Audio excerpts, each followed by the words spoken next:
If you are a Christian, here are 5 classes of people you should never marry. Number 1, marriage between a son or daughter of God and unbeliever is forbidden. 2 Corinthians 6:14. God says, do not be unequally yoked with unbeliever. Number 2, marriage between a son or daughter of God and an unbelieving believer.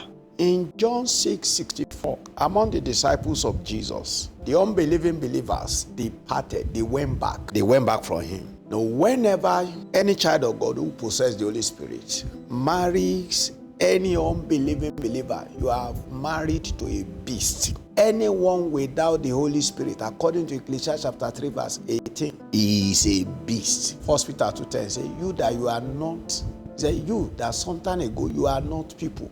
Now, it is the Holy Spirit that makes us to become God's own people. There are 5 different animals in human body in all our churches globally. We have dogs. Matthew 7:6, Jesus said, do not give holy thing to dog. These people are promiscuous, dangerous. They are Gentiles and unregenerated. 2, pigs. These are greed, filthy people. They are filthy. These are false teachers and reprobate people. Jesus said, do not cast your pearl before swine. Wolves, goats, and snakes. These are in the class of number 2, unbelieving believer. Number 3, marriage between a son of God and a daughter of God, or a daughter of God and a betrayer. Judas was a betrayer. John 6:64.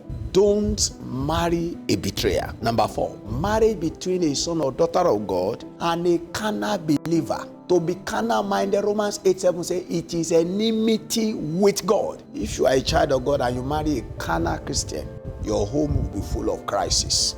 And number 5, the kind of marriage that you must avoid. Marry between 2 children of God, but of different sizes in the spirit and contradictory visions. This man is huge in the body, but a dwarf in the spirit. But he's a child of God. This woman is moderate in the body, but a giant in the spirit. If these 2 marry, it is still unequal yoke. That marriage will not experience a fulfilling, a successful one. But the man is a pastor and the woman is a missionary. It is not correct. Like this video, ask your question in the comment section, subscribe and share. God bless you.